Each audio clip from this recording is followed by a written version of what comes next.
The coronavirus is destroying the worldwide economy. It is wiping out entire industries, and it is obliterating careers.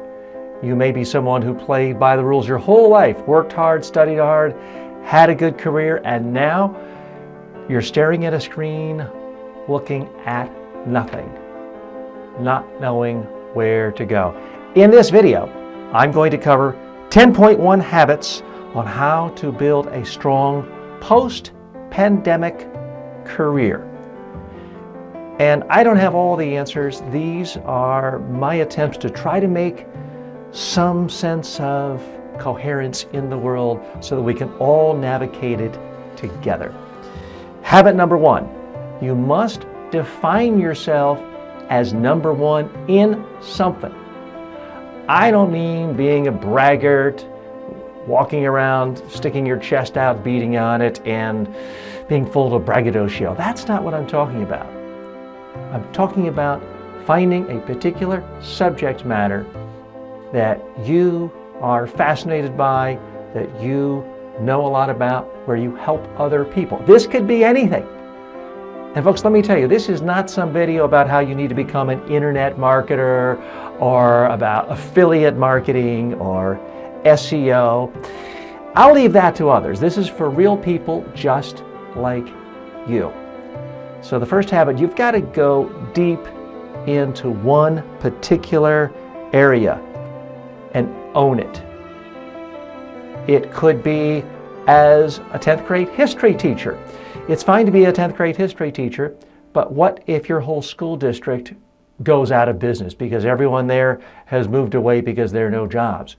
You've got to be prepared. That means reading about your subject matter long after you got out of college, reading every day, thinking about it, coming up with new ideas, becoming truly an expert. You may pick one period of history, say the 1920s in the United States, where you become the expert on that. And then you write books about it, you do podcasts about it, you create training materials for other teachers. But whatever it is, you have got to become number 1 at something.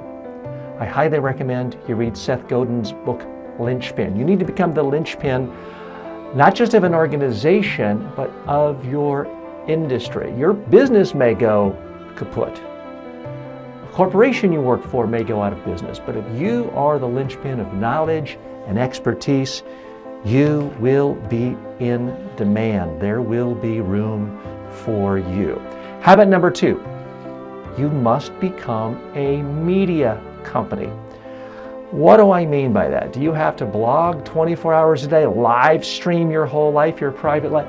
No, I don't want you to do anything that's cheesy or makes you feel uncomfortable. But if you own a cell phone, you already have a multimedia production studio right here. You can make videos, audios, podcasts, you can do blog posts, you can tweet, you can create content on a daily basis that relates to your niche. Again, I'm not talking about just SEO marketers and computer programmers. You might be a blacksmith. Okay, not a huge demand in most cities for that, but if you are the world's best blacksmith and you can make horseshoes the way they did in the 19th century and the 17th century and designer horseshoes, you can talk about that. You can make videos about that. You can blog about that. You can become the expert. So if a Hollywood producer wants to have an authentic horseshoe from the 19th century, they have to come to you. It's not going to happen unless you tell the world what it is you do. Now you may be thinking, TJ, I don't have time for all that. I got to figure out quickly how to make a living, how to somehow get a career going. It can be as simple as this, focusing every day on your area of expertise and then just answering one question, giving one insight where you talk for 15, 20, 30, 45 seconds. Every single day, I make a short video, less than 60 seconds, where I talk about good habits. I do it in one take, less than 60 seconds. I post it on 12 different social media accounts. The whole thing takes me less than 10 minutes. If you really want to build a career for the post-pandemic career, you've got to start thinking about yourself as a media company. You've got to create content.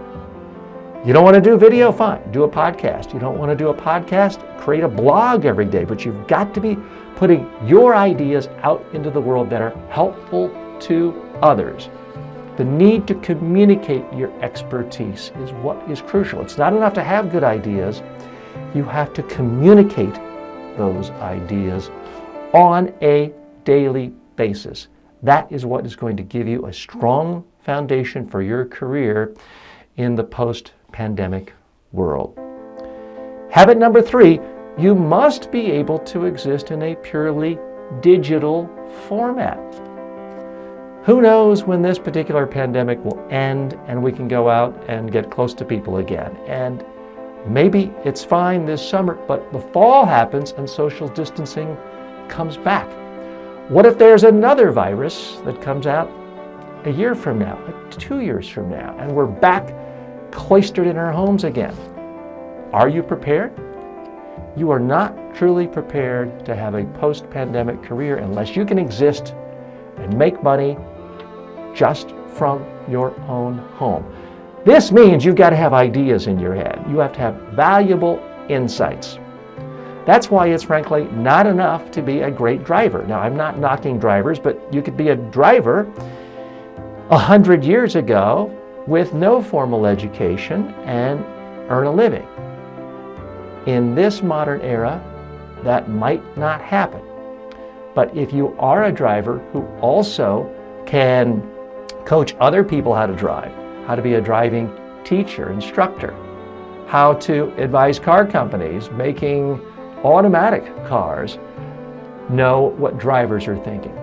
If you can give people advice on what are the best cars to purchase, what are the best electric cars to purchase, now you've got ways of monetizing expertise.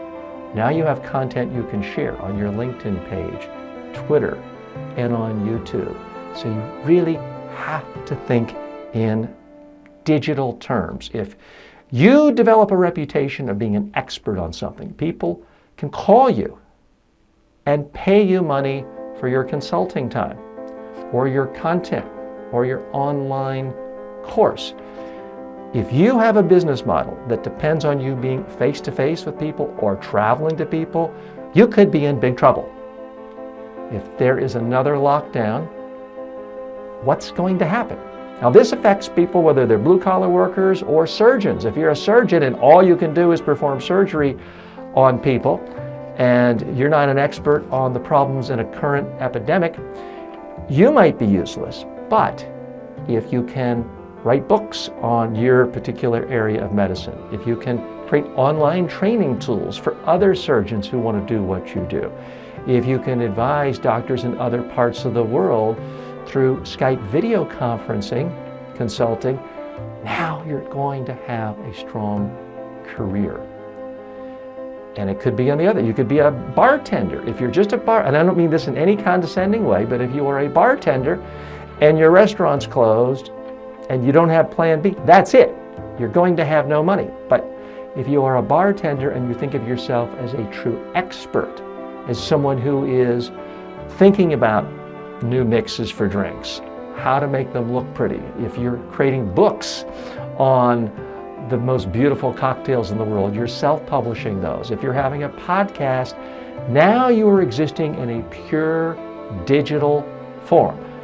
It might not be as good as doing in person as well as digital, but you can exist, you can support yourself, and you can make money in a purely digital format. Habit number 4, you must ride technology waves in real time.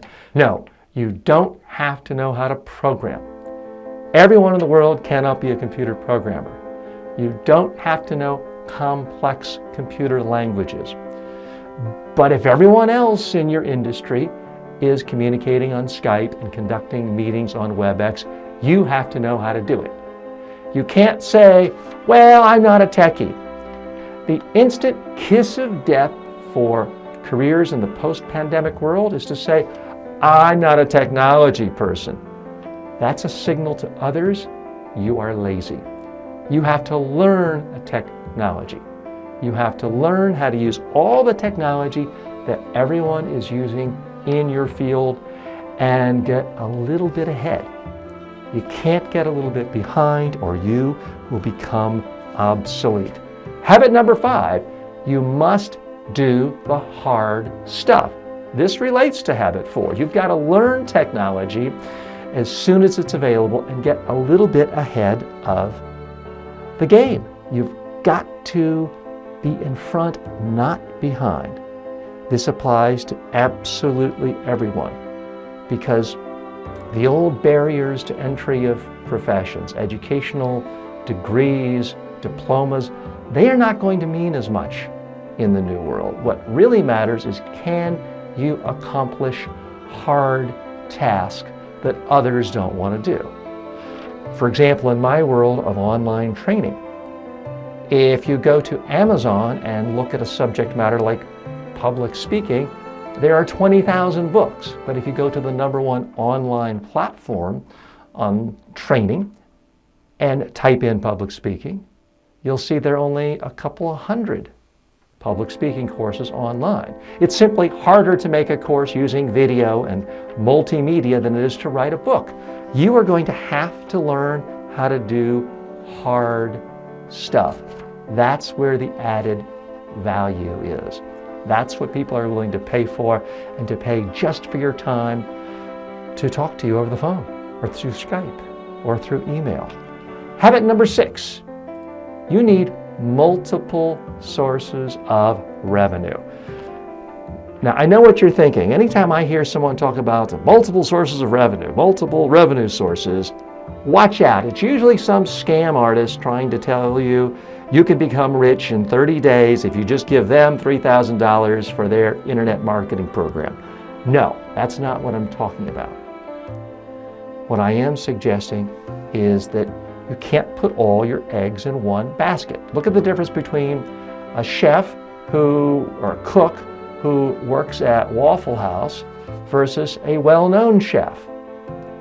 The cook is told, we're shutting down Waffle House today. That cook's income goes to 0. If you are a well-known chef, even if you have to close your own restaurant, there's multiple sources of revenue for you. You can get money from your books. You can get money from product endorsements. You can get money from speeches. You can get money from all sorts of other endorsement deals. Your revenue isn't dependent on one source of income. For years, I made the majority of my income by doing in-person training workshops and speeches. Now I get the vast majority of my income through online training. Now I had both. I'm not giving up one if it comes back, but it doesn't really matter to me. It's not going to affect my standard of living because I have multiple sources of revenue, and I generate all the revenue I need for my family through purely online content, online courses. So you've got to figure out multiple sources of revenue without spreading yourself too thin. The more they can be focused on one area of expertise where you are devoted as an expert, the better. Habit number 7, prepare to fail into the future. You've always got to be planting seeds for the future. You don't know what will work, and you don't know how long it will take. The problem most people have, though, is they don't plan for the future. They just say, I'm going to show up today at my job because it was there yesterday. I got paid yesterday, so I'll get paid today for doing more or less the same thing. That attitude doesn't work if you want a strong foundation for a post-pandemic career.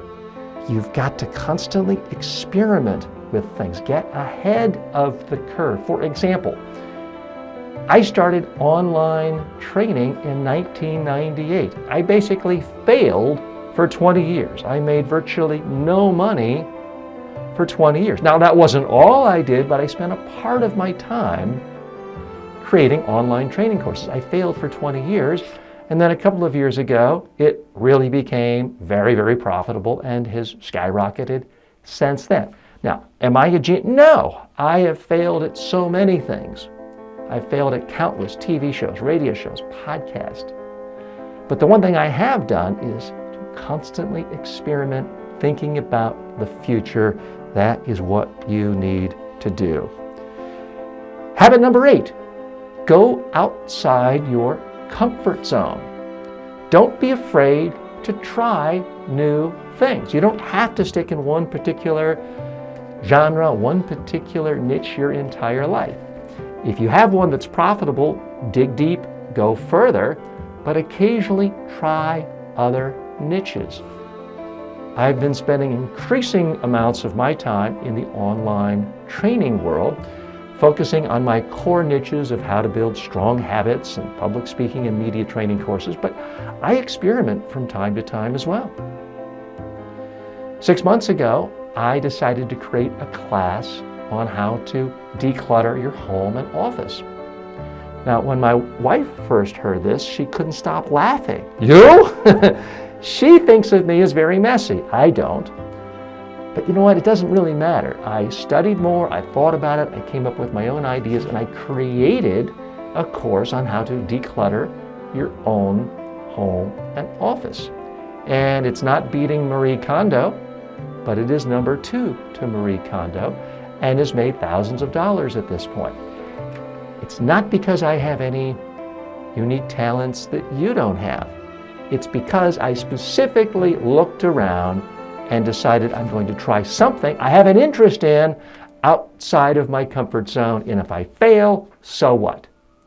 That is the attitude you need to have if you're going to have a strong post-pandemic career. Habit number 9, rely on yourself.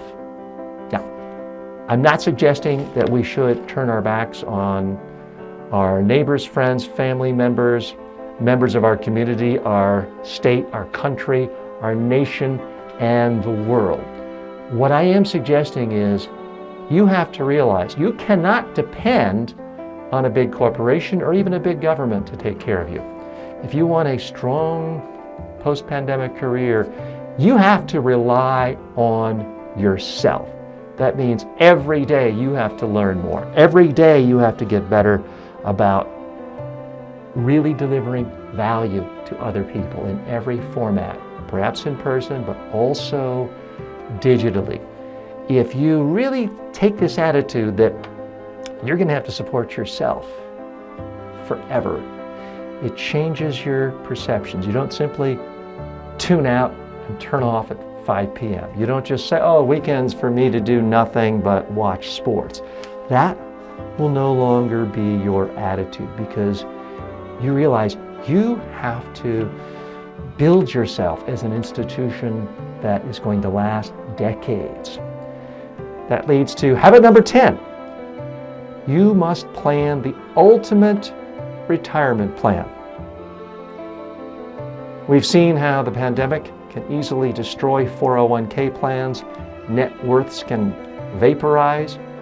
Your plans of getting your 401k up to a certain amount of money at age 62 and then traveling and living the so-called good life for another 30 years, gone. You can no longer count on that.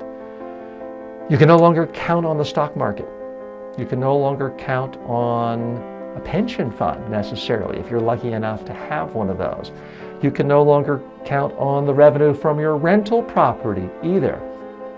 There's only one true retirement plan that is going to help you in the new era. And that is the retirement plan of you counting on yourself to do valuable things to help other people as long as you are alive and as long as your brain is working. Now, I'm not suggesting you have to do some job you don't want to do, going around being someone picking up garbage and having to cut yards, even though you don't want to do that and you're physically not able. What I'm talking about is if you become a world-class expert, whether it's stamp collecting, whether it's a type of brain surgery, whether it's medieval history, whether it is SEO marketing, and you get better and better at that skill, and you're producing content on it daily, and you're interacting with people who value your ideas. You will be able to make money from that for the rest of your life.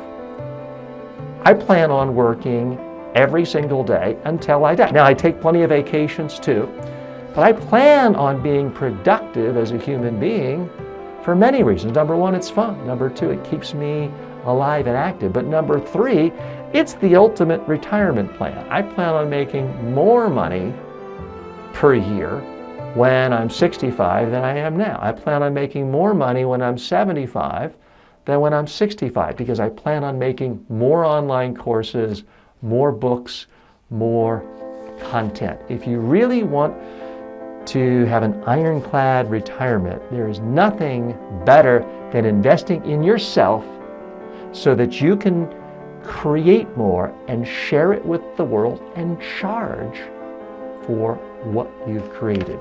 That way you have continual streams of revenue and you're not dependent on the stock market being up or down or the property values of your house going up or down. Your revenues will continue, ideally, long after you're gone. And now for the bonus. Habit 10.1. You need a system for programming yourself to follow these 10 habits. The easiest system I know and what I use is the Selfie Speak program. I simply take my cell phone and I go to the audio memo record and I tell myself every single day the habits that I want to have in order to give myself a strong career. Every single day I listen to an audio where I tell myself, TJ, you read at least 1 hour a day on your subject matter niche of habits. TJ, every single day you're going to create one new video giving people tips. I tell myself that. I don't just think about it once. I don't go to a workshop and get all hyped up and forget about it. I take all the principles that I want to impose on my career and I record what those messages are once, and then I listen to it every single day. The power of repetition. The Selfie Speak program can help you take these nice fuzzy concepts, these abstract ideals, and turn them into daily habits through the power of repetition. Thanks so much. I hope you've gotten something out of this, and changes are going to happen faster and faster. Some of what I say may be completely irrelevant in 6 months because the whole world has melted down. I don't know, but this is the best I can come up with right now based on where we are at this moment. I'd love to hear from you. What tips do you have for others on how they can make their career stronger so they can survive the post-pandemic career? Please leave comments below. Let me know, let the community know what other tips you have. We'd love to hear from you. I'm TJ Walker. Thanks for spending some time with me, and good luck in surviving this, number one. Number two, thriving in the long run by building a strong career.